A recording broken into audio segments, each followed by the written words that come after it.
Assalamualaikum warahmatullahi wabarakatuh.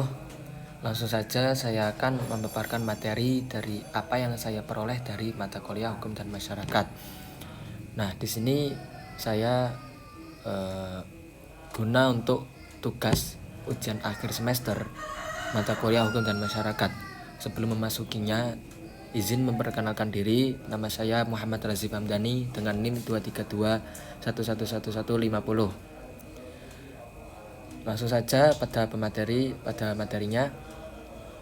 Mata kuliah hukum dan masyarakat membuka pandangan saya bahwa hukum itu bukan sebagai kumpulan norma tertulis yang mengatur kehidupan manusia, akan tetapi sebagai fenomena sosial yang kompleks hidup dan terus berubah.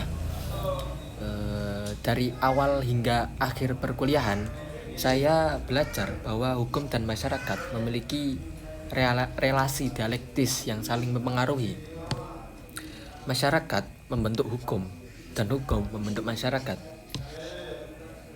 Hukum itu sebagai institusi sosial yang hidup. Nah, selanjutnya adalah melalui pendekatan sosiologis. Saya memahami bahwa hukum tidak berdiri sendiri dalam ruang yang hampa. Sebaliknya, hukum adalah refleksi dari nilai, norma, dan dinamika sosial yang hidup di masyarakat. Ini berarti bahwa dalam menilai keberlakuan dan efektivitas hukum, saya tidak bisa hanya merujuk pada satu undang-undang atau satu pasal tertentu. Akan tetapi juga harus memperhatikan bahwa bagaimana hukum tersebut dipahami, dijalankan, dan diterima oleh masyarakat. Misalnya, pendekatan sociological jurisprudence itu mengajarkan bahwa hukum itu mengajarkan saya bahwa hukum harus responsif terhadap kebutuhan masyarakat, tidak kaku dan tidak terjebak pada formalitas normatif. Nah, selanjutnya adalah pendekatan yuridis antara normatif dan empiris. Saya juga belajar pentingnya pendekatan metodologi studi dalam hukum. Itu sangatlah penting. Nah, selanjutnya adalah pendekatan yuridis normatif. Pendekatan yuridis normatif berguna untuk membedah isi dan logika hukum secara dogmatis. Sedangkan pendekatan yuridis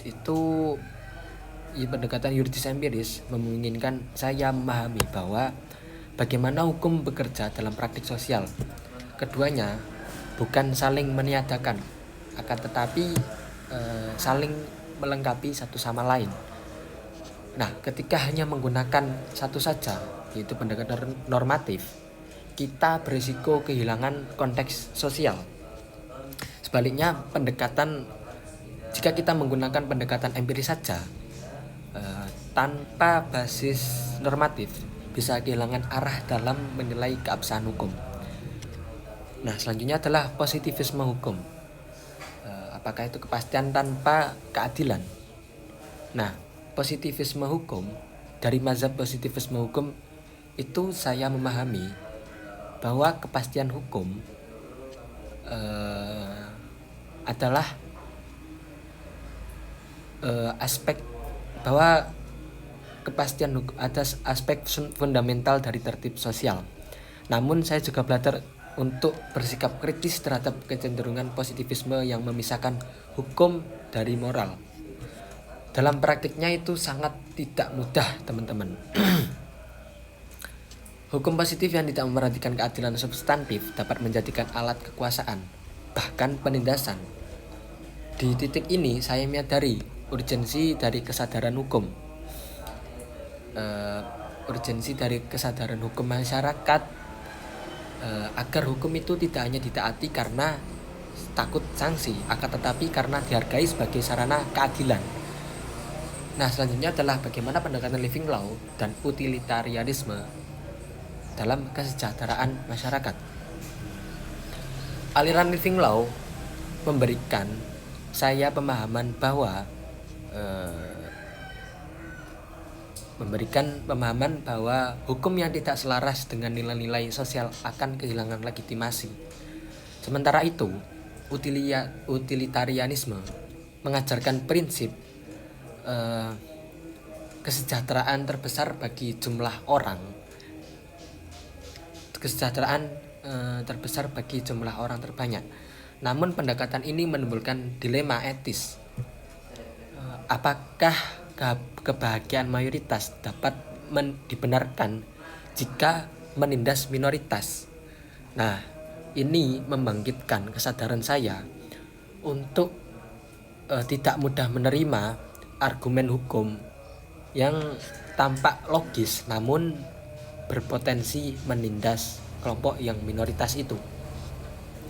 Nah, selanjutnya adalah bagaimana pemikiran Emil Durkheim dan Ibnu Khaldun itu digabungkan.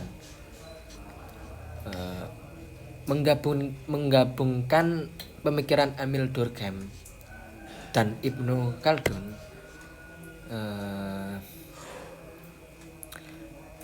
itu membuat saya memahami bahwa hukum harus dianalisis dalam kerangka struktural dan historis. Jadi antara sejarah dengan strukturnya.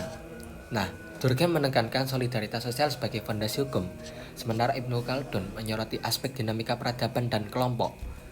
Nah, jadi saling berketerkaitan antara satu dengan satunya. Perpaduan ini menunjukkan bahwa keadilan dan hukum tidak bisa dilepaskan dari nilai-nilai kebudayaan dan struktur sosial yang berkembang. Nah, selanjutnya itu adalah pemikiran dari Max Weber. Max Weber itu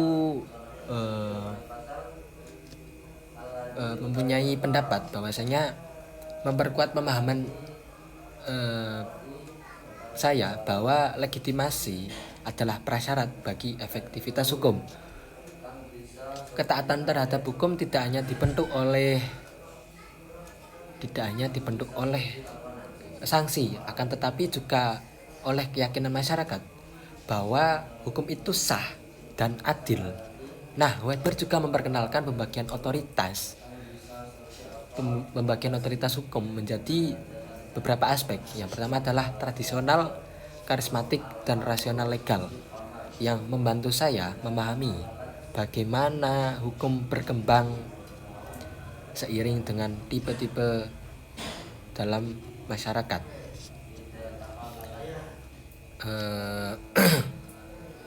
Selanjutnya adalah pluralisme hukum. Pluralisme hukum itu adalah penggabungan antara dua hukum yang berbeda. Dalam negara Indonesia, hukum itu ada 3. Yang pertama adalah hukum adat, hukum negara, dan hukum Islam. Ini adalah realitas yang tidak bisa diabaikan.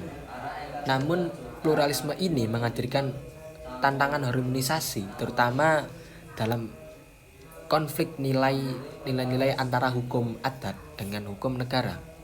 Misalnya isu kesetaraan gender dan hak asasi manusia. Nah, oleh karena itu saya menyadari perlunya kerangka hukum nasional yang inklusif, yang mampu merangkul, menerima, dan memadukan, dan sekaligus menjamin keadilan substantif. Selanjutnya adalah hukum progresif. Hukum progresif ini sangat sangat menggugah saya untuk menyadari bahwa hukum tidak boleh sekedar mematuhi aturan formal, akan tetapi harus mampu mendorong perubahan. Nah, perubahan apa? Perubahan dalam sosial yang adil dan manusiawi. Namun implementasinya tidak mudah, teman-teman. Tantangan utamanya adalah resistensi dari struktur kekuasaan yang terbiasa dengan hukum sebagai alat kontrol. Disinilah Saya merasa hukum progresif menuntut keberanian intelektual dan komitmen etis dari para pelakunya. Nah, selanjutnya adalah sosio legal studies. Studi sosiolegal memberi saya pemahaman bahwa hukum adalah bahwa hukum adalah subjek yang multidimensional. Nah, untuk memahaminya secara utuh, saya tidak bisa hanya menggunakan kacamata hukum saja, akan tetapi harus melibatkan sosiologi, antropologi, terus politik, dan bahkan sampai ke psikologi. Nah, pendekatan sosiologis terhadap hukum Islam mengajarkan saya untuk tidak terjebak dalam pembacaan tekstual yang ahistoris atau hanya sejarah saja. Akan tetapi hukum Islam seperti hukum lainnya adalah produk sosial yang harus disesuaikan dengan konteks masyarakat pada saat ini. Nah, selanjutnya adalah secara keseluruhan dalam yang saya peroleh dari mata kuliah hukum dan masyarakat. Mata kuliah hukum dan masyarakat telah mengubah cara pandang saya terhadap hukum. Nah, cara pandang saya berpikiran bahwa hukum tidak lagi saya lihat sebagai alat kekuasaan yang netral, akan tetapi sebagai arena kontestasi nilai, kepentingan, dan kekuasaan. Oleh karena itu, menjadi sarjana hukum bukan hanya menghafal pasal, akan tetapi membangun kesadaran kritis, peka terhadap sosial, dan keberanian moral untuk menegakkan keadilan yang hidup dalam masyarakat. Yang lebih pentingnya lagi, saya belajar bahwa hukum yang baik bukan hanya hukum yang ditaati, tetapi hukum yang dipahami, dirasakan adil, dan membawa kemaslahatan bagi semua. Mungkin itu saja yang bisa saya paparkan dalam apa yang saya peroleh dari belajar mata kuliah hukum dan masyarakat. Apabila ada kekurangan, kesalahan dalam pengucapan atau pembawaan, saya izin mohon maaf sebesar-besarnya. Kurang lebihnya mohon maaf. Akhir kalam, wallahul muwaffiq ila aqwamit thoriq. Wassalamualaikum warahmatullahi wabarakatuh.